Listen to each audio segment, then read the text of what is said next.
2020 жылы мектепті бітіріп болған соң сырт елге, яғни Қазақстан Республикасына кеттім. 4 жыл давамында Қазақстан Республикасында құрылыс тарауында міндет еттім. Шаңырағымыздан, ватанымыздан алыста жұмыс істеп келдім. Сырт елде қара міндет істеп, өз үйіңнен ұзақта тапқан табысың, азық ауқат, ижараға жетер жетпеслік бұл қиын.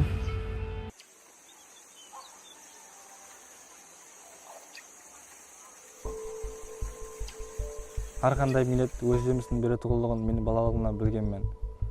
Шаңырағымызда егістік еккенімізде өз әкем дәнді өз қолыма беріп жерге тастаттыратұғын еді. Ол дәннің рауажданып, өсіп өнуін, тірлікке айлануын, жемісін беретұғылығын өз көзіммен көргенмен. Сондықтан менің жерге деген қызығушылығым оянған. Балалығымыздан бізге таныс болған бұл диқаншылық бүгінгі күнге келіп бізді сырт елден қайтара алатұғын кәсіп түріне айланды. Президентіміздің жастарға жер ажырату хақындағы қарары менен біз жастарға жер майдалары ажыратып берілді. 70 сотық жер майданына апрель айының ақырларынан басылап, нәлі отырғызып басладым.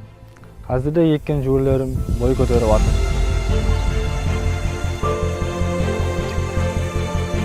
1 гектар жер майданына мәш һәм жүгері ектім. Еккен егілерім август айының орталарынан баслап хасылға кіре баслайды. Сентябрь айынан баслап өз жемісін бере баслайды.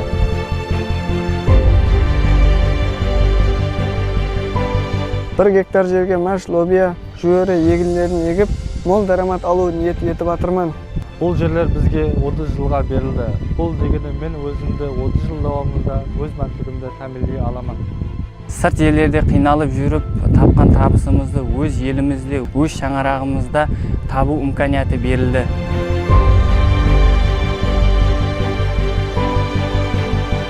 Жұмыс жоқ деме имканиятың көп. Өз мәншілігің өз қолыңда.